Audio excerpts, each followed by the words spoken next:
Go ahead and get started. Welcome everyone to the call. And my name is Pradeep Kumar. I am the chair of the Oregon Communication Society. And I'd like to acknowledge all the chapters that are co-hosting the events today. We have Central Texas section, the Ventura section, the chapter, the Seattle joint chapter, the Vancouver chapter, the Foothills chapter, Orange County, San Francisco, Albuquerque, and Phoenix chapter. Thank you all for joining us and co-hosting this event. I will now hand over to Dr. Ralph Vanapambi, who is the co-host and moderator here. He is a senior scientist with Intel Corporation and also an IEEE fellow. He's also my partner in crime as the vice chair for Oregon, the chapter. I would also like to, if Vish Nash is on the call, I'd like to also acknowledge him, who is the take on the new role as the programs chair. And with that, I'll hand over to Ralph. Right. Thank you, Pradeep. So I'm very happy to introduce our speaker, Dr. Jun Jang. He received his PhD from UT Austin. He's an IEEE fellow and a Communication Society distinguished lecturer. Jun is an associate professor at the Hong Kong University of Science and Technology. His research interests include wireless communication and networking, mobile edge computing, edge AI, and cooperative AI. Dr. Zhang co-authored the book Fundamentals of LTE in 2010, published by Prentice Hall. He has a lot of best paper awards. One, in 2021, Best Survey Paper Award of IEEE Communication Society. In 2019, IEEE Communication Society and Information Theory Society Joint Paper Award. And in 2016, Marconi Prize Paper Award in Wireless Communications, and 2016, IEEE Communication Society Asia Pacific Best Young Researcher Award as well. And he's an editor of several journals and transactions. Without any further ado, let's welcome our speaker. One thing before that is, the speaker already said, we can ask questions in the middle. One thing is, so the audience, you can always, unmute your mic and, ask the question directly. One thing is, this time we have 1 hour a meeting only. Usually we have 1.5 hours. So in case if too many questions comes, we may have to defer the questions to the end. Otherwise, please ask the questions. So let's welcome our speaker. Okay, thank you. Thank you so much for the invitation. Actually, it has been a while before I visit North America. So I'm very glad to have the chance to talk about my research here. So the topic is about task-oriented communication for edge AI. And as Russ just mentioned, I would like to take questions during the talk and after talk. And given the limit time, I may skip some of the slides to allow more time for questions. Okay, so I will first give a brief introduction, and then we'll mainly 2 parts. One part is about introduce some design principles for task-oriented communication, and then we'll briefly go through a few case studies, and then we'll draw a conclusion. Okay, so for introduction, right? So we all see that there is a revolution from when we go to 6G, right? So evolve to 6G, the evolution is from connected things to connected intelligence. So we do see lots of AI-enabled applications, and also there's another side is that we are also using more and more AI tools to design communication systems. And I would like to also take this chance to introduce some of the activities in Hong Kong here on 6G. So last year, so we formed a team. So here, these 4 team members are from our department, but there are also other co-PIs. So we were founded by the government to work on this 6G project. And last year, we also organized this IEEE Hong Kong Wireless 6G Summit. So this actually will be an annual event. So everyone is welcome to visit Hong Kong. Typically, this is during the September, early September. Yeah. Okay, so this figure should be familiar to everyone. So there's something new here, right? So for 6G compared with 5G, and my main interest in this figure is mainly this quadrant, right? So integrate AI and communication. So today's talk will talk from one perspective, that is the edge AI applications.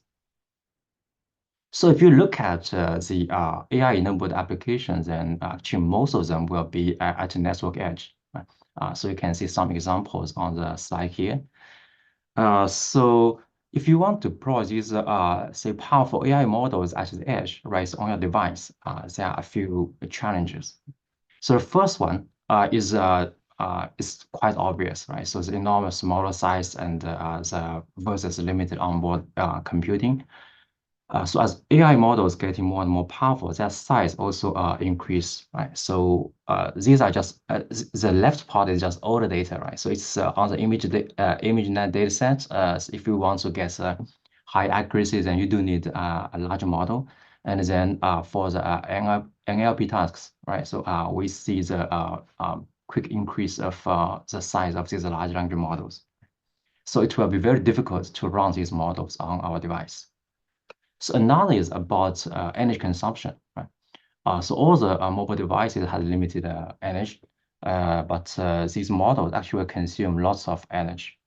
So here are some interesting examples, right? So if you look at, say, the drones or some of the mobile robot, then typically they will last for, say, around half an hour. And also other mobile devices, right? So say VR devices and your smartphones, right? So we need to charge them very often. So if you want to deploy powerful models on these devices, then you may need to charge them more often. So one solution for this is edge computing system, right? So I think since 2014, 15, right? So people are talking about mobile edge computing. And now with the rise of AI applications, we see even a strong need for edge computing systems. So edge computing can provide some external computation resources. And in order to do that, in order to more effectively access the resources, we do need effective communication. Right? So the story like this. Right? So if you have a single device, it is limited in onboard computing resources. And also, if you regard, say, a self-driving car as a device, then it has a limited, a single vehicle has limited perception capability and also limited energy supply. So if you can introduce effective communication, then we can allow the devices to access external computing power, improve perception capability, and prolong battery time. And also, right, so in multi-agent system, these cases, we can also overcome the partial observation issue for each agent. Okay, so I will focus on the edge inference part. So there are a few options for edge inference. And here, actually, this is quite similar to what we did in mobile edge computing. Right? So the first option is if you have data, say sensing data generated on your device. So one way is you forward the data directly to the edge server to process, right? So in this case, your AI model is sitting at the edge server. So this is server-based method. But for this kind of method, there are two main issues. One is high communication load. Right? So because the sensing data, they are actually of very large size. And even more important issue is the privacy concern. Right? So in this case, you actually need to forward the raw data to the server. But due to the privacy concern, people may not want to do that. So the second option is you just do the on-device processing. Right? So this actually is also lots of research on that. Right? So you develop a compact neural network to be deployed directly on your device. But still, if you want to have a higher inference performance, then you still need a high computation for your local computation. Right? And also because the constraints on your device, you have limited performance. So the third option is we call this as edge device co-inference. So the idea is we will have a lightweight neural network on your device. So this neural network will extract a feature and then compress feature to be forwarded to the server. And then the server side, we have a more powerful neural network to finish the inference task. So by doing this, we can balance the communication and computation. So because the first option, the bottleneck actually is communication, and the second option, the bottleneck is the local computation. So now if we do this device edge co-inference, then we can balance the local computation and also the communication overhead. Right, so this is basically the approach we will take. And due to this approach, there will be some new communication problems. So here in particular, we are doing communication for a particular task, the edge inference. Right? So here is not like the traditional communication that is for data reconstruction. So let's look at, right, so these different communication problems. So now people are talking about, say, semantic communication, goal-oriented communication. So the key difference compared with these new designs with the traditional design is so previously we are mainly talking about the so-called level A problem, the technical problem. That is how accurately can the symbols of communication be transmitted? So we can call this as how to communicate problem. And then these days, the new topics are on the level 2 and the level C, the semantic or the effectiveness problem. And we can call them as a what to communicate problem. So for this talk, right, I will call these new problem or new approaches as task-oriented communication. So let's compare a traditional data-oriented communication and task-oriented communication on this slide. So because we are considering the edge inference, right? So for data-oriented communication, that is a traditional way, is say we do image classification, right? So the information source is image. So this image will go through the whole digital communication pipeline and then recover at the receiver side, right? So the receiver actually will first receive the reconstructed image, and then it will apply a neural network to do the inference. Right? For task-oriented communication, because we already know that our task is just for the inference results, right? So we are all interested in the inference result. So for the input data sample, we actually can do feature extraction and feature compression at the transmit side, reduce the communication overhead, and then transmit the feature to the receiver side. And the receiver will decode the feature and then classify. So the receiver, which is the edge server here, it will output directly the label here. For example, here is a dog. Right? And notice that for this design, one important consideration is we need to confine the on-device encode complexity. Right? So otherwise, you just do everything on your device. Right? So how to perform effective feature extraction and encoding? So traditional method will not work. So here we will use neural networks for these components. So the whole idea essentially is we will leverage on some of techniques developed as AI-based techniques for communication, right? So we will use them actually to develop this task-oriented communication system and to deploy the edge AI applications. So before we delve into details, I'd like to talk about, right? So why do we need task-oriented communication? So why we are interested in this and why this is becomes an important problem. So first reason is enormous data volume, right? So here's one example, right? So self-driving car. So we have more and more devices. They have very rich sensors, right? So these devices will generate more and more data. So it will be very inefficient if we just follow the current design for communication system. So the second is actually, if you think about that, especially for those AI-based applications, right? So we actually do not need to transmit or store everything.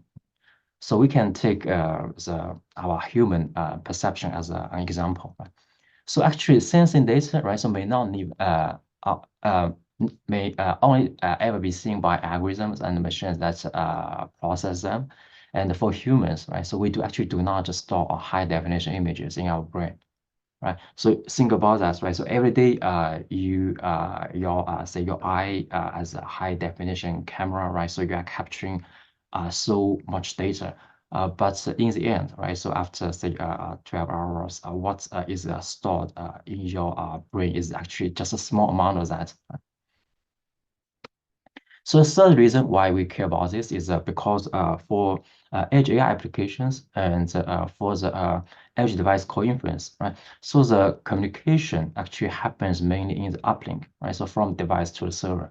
But we know that in wireless networks, so far, right? So it's always the case. Uplink downlink traffic is not symmetric, right? So for example, right? So if you look at the figure here, right? So this is download speed, right? So 5G download speed, a peak download speed, and this is upload speed, right? A big difference. There's a big gap between uplink and downlink, right? So this means that we do need to do something to improve the efficiency of uplink communication. Okay, so with task-oriented communication, what we can achieve, right? So let's see compare task-oriented communication and data-oriented communication for this particular application case. So here, this actually is a multi-camera pedestrian occupancy prediction problem. So there are multiple cameras. So here I just show one frame from one camera. So the target is we actually wanted to predict say in this square, so where there are people, right? So there are persons sitting there, standing there, right?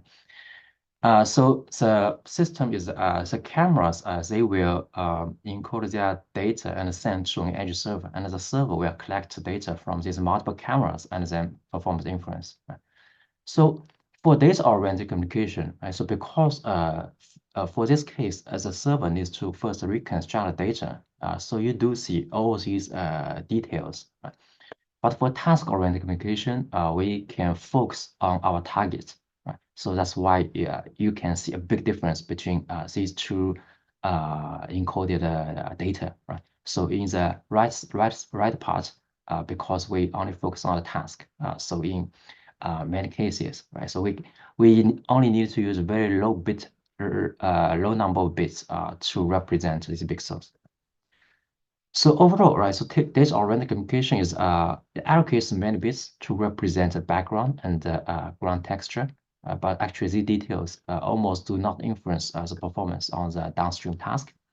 And for task-oriented communication, it focuses on task-relevant information and discards redundancy. So it can substantially reduce the communication overhead and the end-to-end latency. So for task-oriented communication, our design goal is we want to transmit a concise and informative feature with low complexity encoder and for low latency and high accuracy inference, right? So this is our design goal. So there are a few key challenges, right? So first, for these applications, the data source are very high dimensional, and we do not know the data distribution. And also because of the different AI tasks, right? So the task-specific distortion metric actually is not tractable. And also it may induce a high computational complexity if you use large neural networks. So there are some design tools we can use. So first, because as seen on some previous slide, right? So we are using neural network to implement the key components. So with neural networks, we will be able to do end-to-end deep learning to optimize these components. And we will use variational approximation to make the problem tractable. And further, we can do neural network architecture optimization to improve the efficiency, right? So say, for example, computational efficiency. So next, I will actually mainly focus on the first two, right? So in today's talk, I will not talk too much about the architecture design. Okay, so first part is about some design principle, and it's based on the information bottleneck concept. So let's start from rate distortion. Right? So So task-oriented communication or semantic communication, right? So at the root, actually, it's related to rate distortion theory, lossy compression, right? So for lossy compression, we have a data source here, right? So we have encoder. So it will encode into X tilde, and then the decoder will decode it into X prime. So the hope is that X prime is as close as possible to X, right? So we care about the distortion or distance between X and X prime, right? So essentially, we are doing data reconstruction here. So we can formulate the problem in this way, right? So we care about the rate and the distortion. So information bottleneck actually extends this rate distortion theory to prediction or the inference problem. So the system now looks like this, right? So we have encoder, we have X tilde, which is encoded data, and then the receiver or the decoder actually will have a predictor to predict the label or some parameter we are interested, which is Y. So in this case, the performance, inference performance actually is related to the mutual information between X tilde and the label, the true label Y. Right? So because the predictor only sees X tilde and it is interested in Y. And the problem formulation for information bottleneck is similar to the rate distortion formulation. It also has two terms. So first term is the mutual information between X and X tilde. And then the second term is actually the negative mutual information between X tilde and Y. And we want to minimize this weighted sum. So the idea actually is, so the first term is to compress, right? And the purpose from the learning theory perspective is we actually want to promote generalization. Right? So by minimizing the mutual information between X and X tilde is so intuitively, we actually do not want this X tilde, your feature vector contains some, say, spurious correlated elements, right? So we do want this only related to our task. And then the second term is about prediction, right? So prediction is to promote accuracy, right? So prediction is directly related to the performance, inference performance, right? And the compression part here is actually for the generalization. Right? So the idea of information bottleneck was proposed actually a long time ago, right? So 1999, and recently people are started to using this to try to develop some learning theory to understand the deep neural networks. This part actually is still not a very clear story yet, but if we consider from communication perspective, then we can use this as our design principle to design task-oriented communication. So we can compare as a task-oriented communication system with this information bottleneck formulation. So for our system, so we have input data. So at the transmit side, we will first encode it into some feature, and then we'll transmit to the receiver side. We'll get the Z hat, and then the receiver will decode, which is edge server, right? So we'll decode and then produce inference result. Right? So they are similar, right? So here we have this noisy channel part, right? So then there will be some additional distortion here for the Z hat. So we'll follow this. So we'll have this formulation, right? So we'll minimize this weighted sum. So this is quite similar to the information bottleneck formulation. Right? So again, this term is about distortion, and it is about how well Z hat, the received feature, predicts Y, and this is to promote accuracy. And the second term is how much Z hat compress the original data X, and this term is to reduce communication overhead. So then we have an objective here. So and this objective controls the relevance and the rate trade-off, right? So relevance is the relevance of your feature to your target, and the rate is just communication overhead. But if you want to directly minimize this term, there are some difficulties, right? So first, we have two mutual information terms. Right? So actually, for high-dimensional data, mutual information is very difficult to estimate. Right? And second is these are just the mutual information terms, right? So how to effectively control the actual communication overhead. And then the third one is we are considering wireless channel, right? So because this is edge AI, so communication is over wireless channel.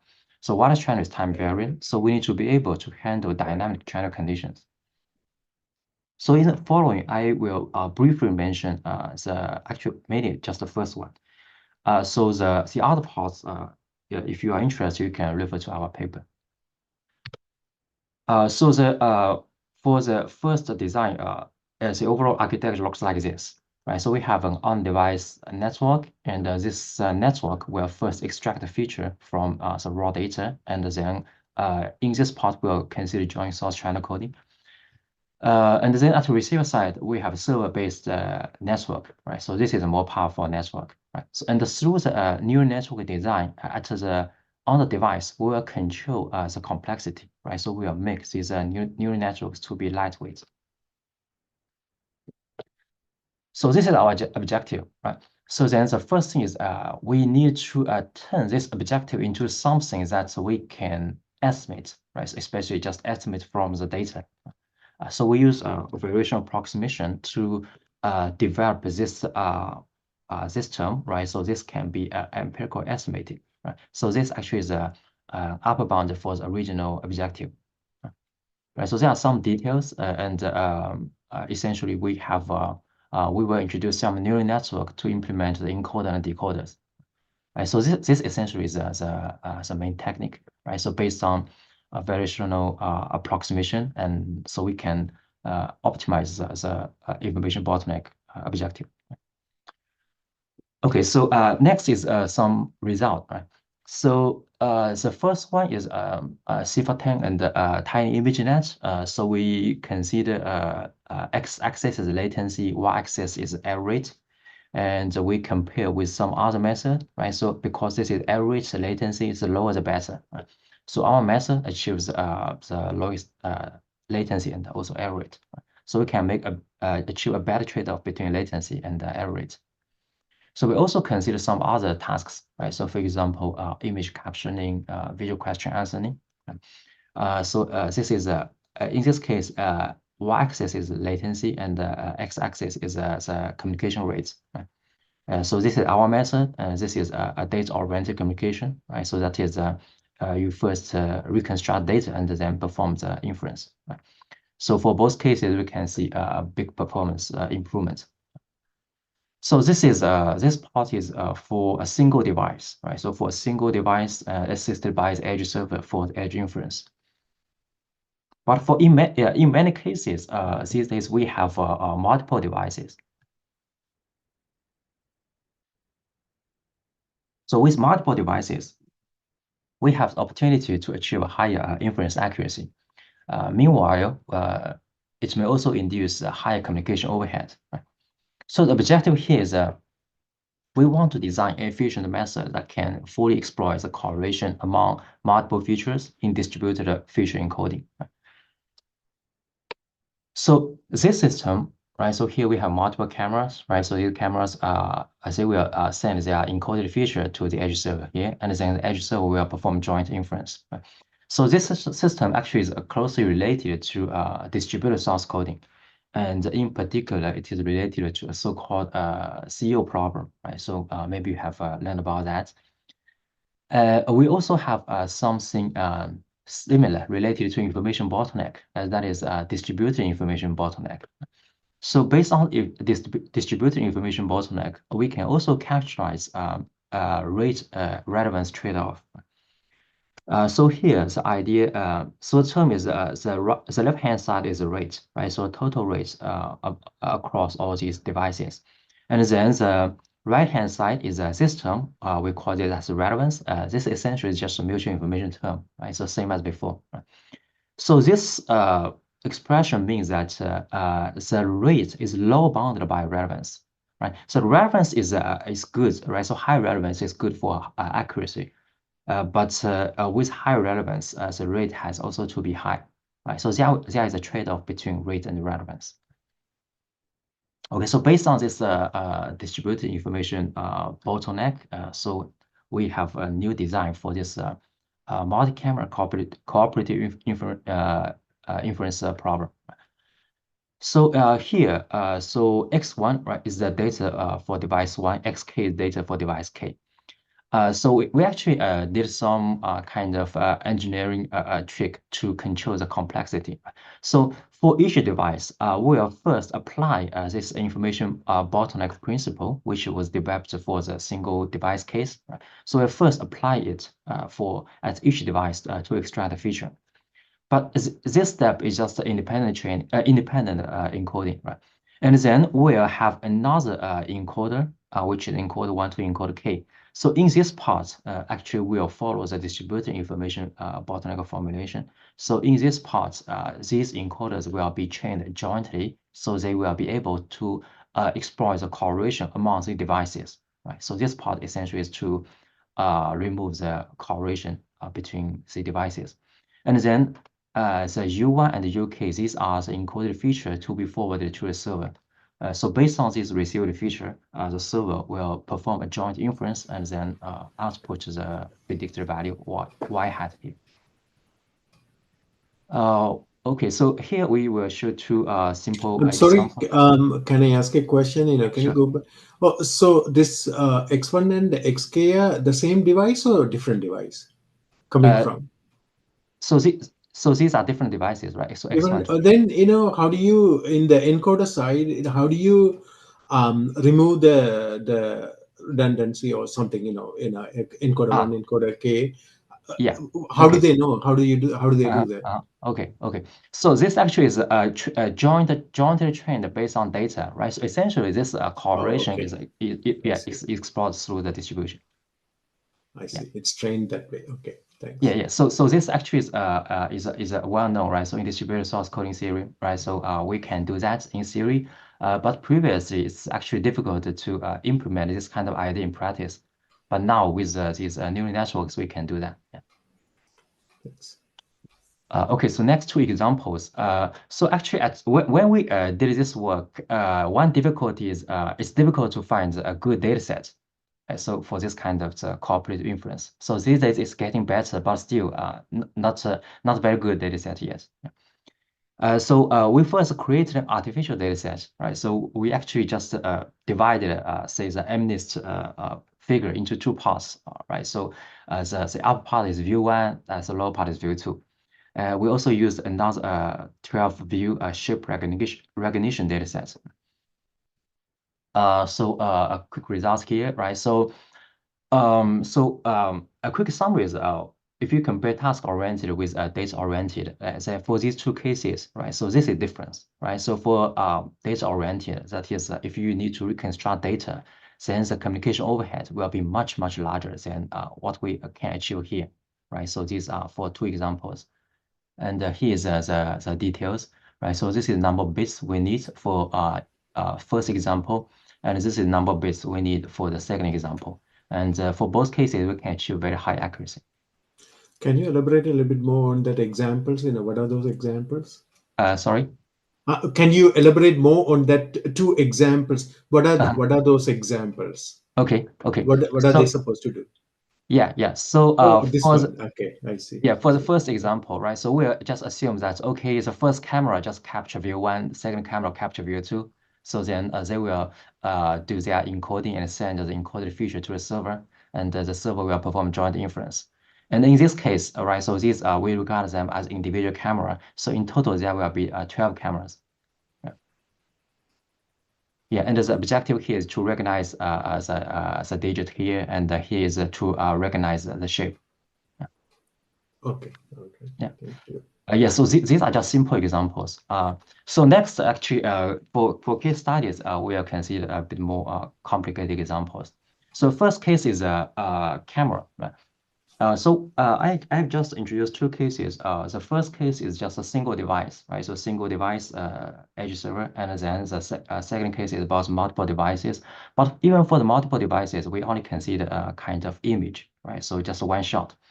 But for video analytics, we have another domain, the temporal domain. Right? So here's the difficulty. Actually, is we do need to exploit both the temporal domain, also the spatial domain. Right? So this actually is an example I showed before. Right? So here we wanted to predict a pedestrian occupancy. So in this case, we have 7 cameras.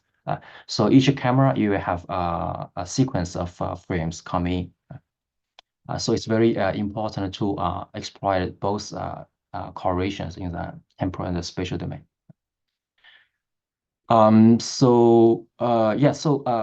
Existing method, right?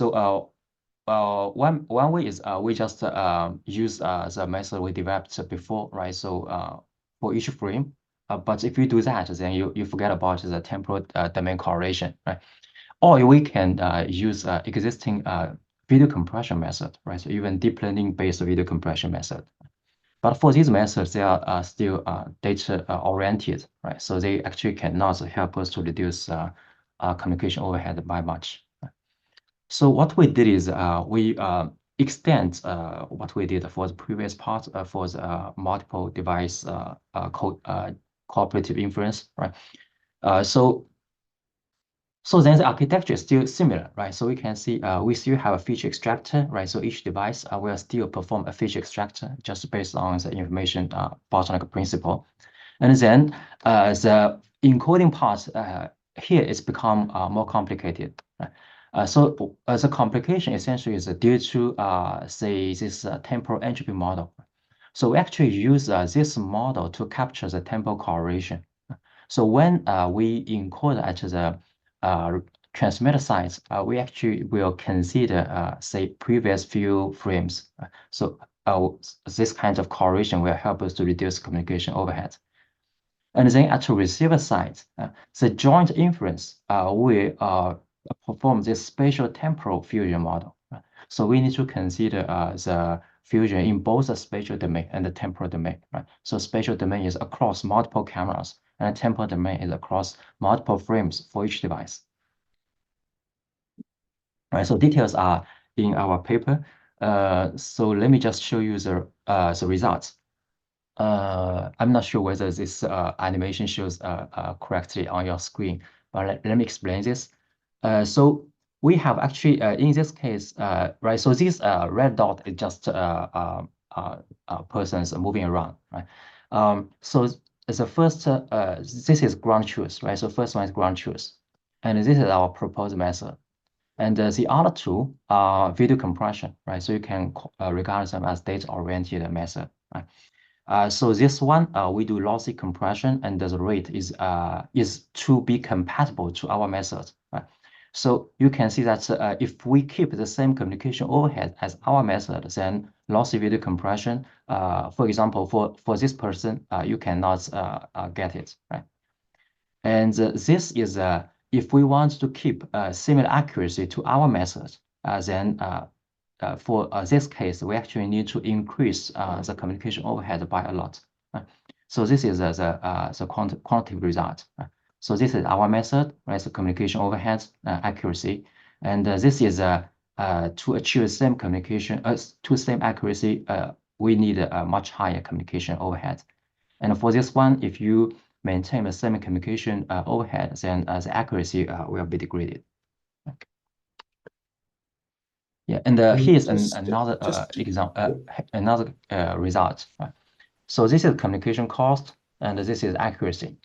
Right? So this is our method, and this is video compression, image compression. Right? So image compression, you just compress image individually, and this is a video compression. But still, video compression, you need to reconstruct data. Right?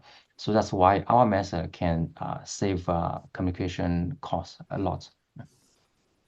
One question, in the previous results, you show like a lot of efficiency, but one question is, and, in addition to the device side and the receiver side, you do the processing, encoder and all kind of things, the efficiencies, neural network that you run, and extract the information and all. Do you do anything for the network side to optimize, or you use the network as is? You mean the communication link, right? Yeah, communication link. Okay.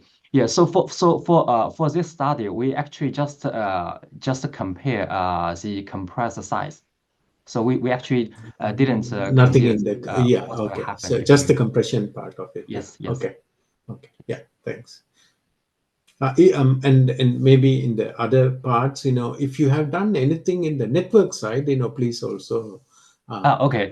mention Yeah. that. Okay. A quick comment, right? For this part of results, indeed, we only considered say we simplified the channel parts. Yeah. Right. Just to focus on the compression parts. But in some later studies, we actually are working on something. And maybe let me just quickly go through the next one. Right? So for this one, it's still ongoing work. We haven't finalized it yet. But for this one, we do need to consider all the components, including communication networking. So because here we actually want to deploy the system. Right? So here, due to the time, right? So I just quickly go through the motivation, right? So here is we wanted to do some to help those, for example, self-driving car or robots to perform localization. So traditionally, for localization, you just rely on your onboard sensor to perform localization, and the GPS signal is very important. But in many cases, we know that the GPS signal is not very stable, right? So it's affected by weather condition, difficult to estimate the uncertainty, and the indoor environment is difficult. So one approach actually is we can introduce some deep learning-based method, actually based on vision, to perform localization. But the problem for this is it will increase the onboard computation. So what we consider is we actually just borrow the idea for the edge AI, right? So we will do some feature extraction on local vehicle, and then we'll transmit this vehicle, send these features to the server to perform the localization. So this is actually the system, right? So this is based on iOS, right? So it's a robot operating system. And we implement a basic system here. So maybe just to show you the results. Yeah, so this is just as a comparison between, say, traditional method, and this is you directly apply some deep learning method, and this actually is our method. So what we did on the algorithm level is we somehow combined the GPS-based method and deep learning-based method, and then for the edge inference parts, we applied the task-oriented communication principle to reduce the communication cost here. Right? So because actually the latency is critical in this case, right? So this is just a particular example. If we found that if say the communication latency is large, relatively large, then the accuracy for this method will actually not be good, right? So for this system, it means that if you can do efficient task-oriented communication, then you can leverage those edge computing resources to perform edge-assisted localization. Okay, so the third one is just some quick words. So if you look at what I have introduced so far, so I've talked about different tasks, right? So say single device, multiple device, we test on different tasks, different data set. But the trouble is that if you want to deploy some edge AI service, how can you actually determine, say, for example, for this particular user, what kind of task or what kind of AI task, right? So he or she is asking for. So it's difficult for us to do it automatically. Right? But now with those large language models, there indeed is an opportunity. Right? So we can use those, for example, GPT to help us to do some task planning. So in this part, we just tested this idea, right? So we wanted to achieve some kind of autonomous edge AI system because the previous difficulty is these edge AI systems are too complicated, right? So you have these distributed devices, servers, right? So models, right? So all these communication infrastructures. So what we want is we want something, say, a large language model that can help to group all these components together. Right? So a system will be like this. Right? So we have some large language model sitting in the cloud. That's because the size is very large. Right? And then these models will help us to do task planning. And then the instruction will be sent to the edge server. So in the end, the inference is still performed by the edge server and the device. So here's three examples on task planning and model selection. Right? So what we want to achieve is something like this. Right? So the user only needs to send a request in language, say in English, right? So for example, what kind of animal is in this image? So the user does not need to specify, say, what task and what model to use. So the GPT model will perform this inference, right? So GPT model, for example, for the first case, right? So the task planning result is, okay, so it's image classification task. It will select a particular model, and then it will forward this result to the edge server. And then the edge server will work with the user device to outperform the results. And this part is just the joint inference we have been talking about here. And here are two other examples, right? So say briefly describe this image, tell me what the mustache is made of in this image. So if we can achieve this kind of systems, then the user experience will be greatly improved. So the overall system, we call it as Edge GPT. So we actually consider both the inference part and the training part. So let's just focus on the inference. So the inference is as the designer or as a service provider, what you need to do is you need to design this prefix. Right? So this prefix part is just a part of the prompt that will be input to the GPT model. So you can think of this as some instruction you give to GPT. For example, the AI assistant schedules the edge inference according to the request, right? So the request is from the user, and it should decompose the request into tasks. So there is a list of available tasks. And then the available resources include, right, so this list of edge server, list of AI models. And then we will give some demonstrations. Right? So essentially, this is in-context learning. So this is needs to be designed before we deploy a service. And then once it's deployed, the user only needs to send their request in English. Right? So say, for example, please monitor the user's emotions and send to the doctor regularly. So this is the response of GPT, right? So GPT will take both the prefix and the request as a prompt. So it will first do task decomposition, and then will select a particular model to perform this task. Right, so let me actually show you some results. Right? So first question you may be interested in is whether this kind of automatic planning, task planning will work. So we tested this. Right, so you can see these are not the latest model, right? So we only test on GPT-3. So basically a clear trend is that as the model size increases, it's getting more powerful. So the accuracy, so this is task planning accuracy is getting higher and higher. Right? So if we use, for example, GPT-4, then this will be even higher. So it should work, right? So if you can get, say, 90-something% accuracy, because these applications, right? So we are not considering safety critical applications, right? So this should work, right? So large models are needed, and this is the latency, right? So communication. This is communication rate, right? So this is the latency, right? So our method can achieve the lowest latency. And this is the comparison between the communication cost and performance, right? So basically, this shows that here shows these large language models can indeed perform very accurate task planning. So we can use them as a high-level planner, and then our task-oriented communication can help the execution part at the edge. Okay, so for conclusion. Today I mainly introduced the task-oriented communication and in the application scenario of Edge AI. This represents a shift from how to communicate problem to what to communicate. And so here I introduced edge-assisted inference by information bottleneck and also cooperative perception by distributed information bottleneck. And there are lots of interesting applications. So some example I introduced include edge video analytics, edge-assisted localization. And here are some related papers.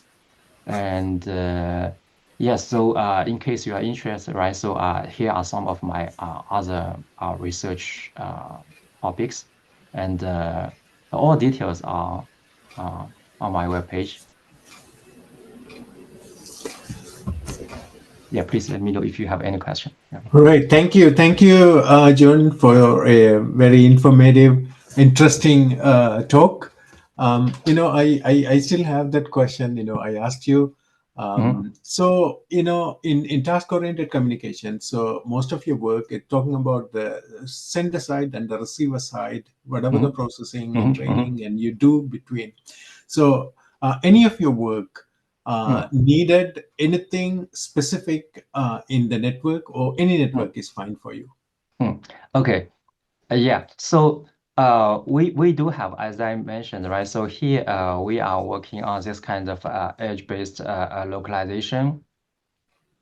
So the system we have right now, we actually didn't do any special design optimization for the communication parts. But the next plan actually is that we will actually consider some say network slicing for these services.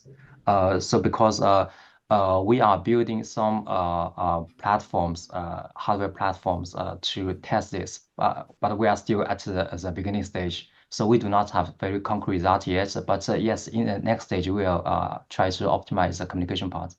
But why do you need, that network slicing is needed to implement task-oriented communication? Okay. So basically, we're here we want to control basically adaptively to determine, for example, the rate, just like a rate control in say video streaming.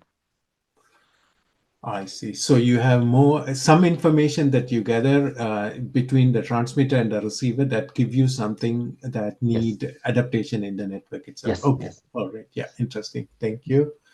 There are some questions. Somebody put up the hand. Daniel. Can you unmute and ask your question, please? Yes, Dr. Zahn, can you hear me okay? Yes. Yes, I can hear. Great. The question I was on slide 39. Can we go back to that slide? Okay, let me go back. While you're going back, I'll just give you my question. It seemed to be curious that the HEVC was very efficient, even though it was a much simpler system-wide to achieve pretty good results. And I'm wondering if that's because the particular detection task, or the task was very simple. In other words, just object detection. And this capability of HEVC being close in performance would disappear if it was a more complex inference that had to be performed. Because I'm guessing that the HEVC is very efficiently in the low bandwidth situation, removing background information that is highly repetitive from image to image in the video. What do you think of my theory? Yeah, I think that's maybe the case. As I mentioned during the talk, the difficulty for us now actually is it's difficult for us to find say good data sets to test. So this one actually is we do not think say this result is this particular data set is not very good. Yeah, so that's actually the difficulty. We do want to test say for example, right? So compare this method on different cases, different tasks. But so far we haven't been able to do that yet, right? So I think to answer your question, we do need more comprehensive experiments. Yeah. If I can just piggyback one more question, I'm not sure I understand the difference between TOCOM TEM with T2 equal 1 and TOCO TEM T2 equals 0. Okay. Yeah. So these two, as you can see, right? So this one, if tau 1 and tau 2 is 0, it's the performance not very good compared to the video compression method. So the reason is tau 1 and tau 2 is related to the amount of temporal correlation you exploit during the encoding and the joint inference. So let me come back to the slide here. Right? So tau 2 is here, right? So tau 2 is here, tau 1 is here, right? So if tau 1 and tau 2 is 0, then this means that on each device, right? So you do not consider temporal correlation. Yeah. Okay, very interesting. I think this is definitely the way your future is going to be, because you are dividing data communication is always a bottleneck, no matter in most real world situations. So I look forward to your success. Okay, thank you. Yeah. There are a couple of other hands, Siva and then Ivan. Yeah, thank you for a quick question. Did you try to generalize the task-oriented communication to, for example, for text and the audio? Okay. Yeah. So so here we only consider these CV tasks. One reason is because we are familiar with these tasks.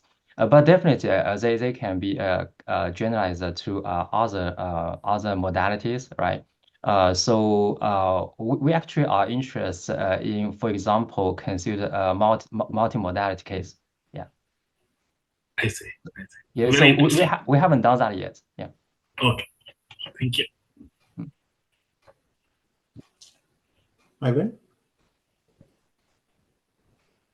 Right. Hi, can you hear me? Yes. Yes. Yeah, thanks very much for a very interesting talk. So most of my current work is in coding for machines. I'm not sure if you're Oh, familiar with the okay. term. And it just struck me that this is exactly what your Yeah, first part of VCM, the yeah. talk was, right? And then at the same time, I noticed that you generally kind of compared against what we compression people would call input compression, which is what you call data-oriented compression. And it's well established by now that these task-specialized codecs, obviously by removing irrelevant information, do a lot better. But I guess, have you done any comparisons relative to the codecs for machines, the compression engine specifically developed for task specific inference? Okay. So actually, we also can.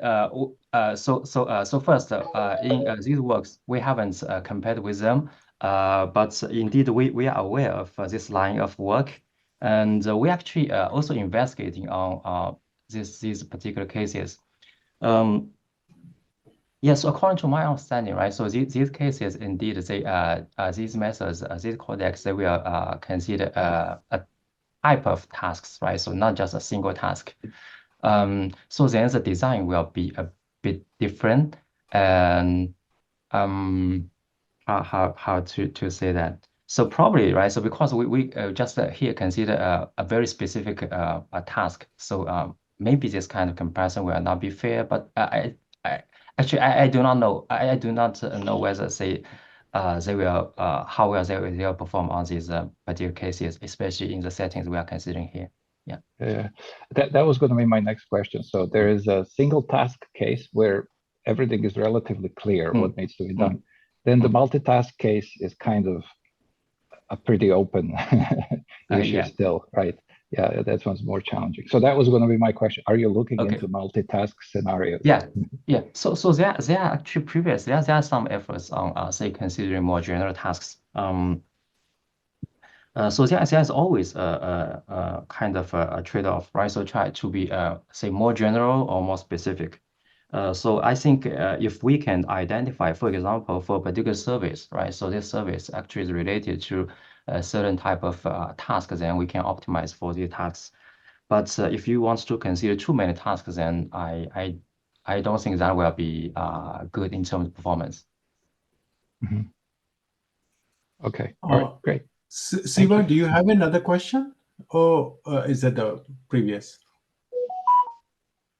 Okay. Sorry, that is the previous one. Okay. Yeah. Any other questions from anyone else?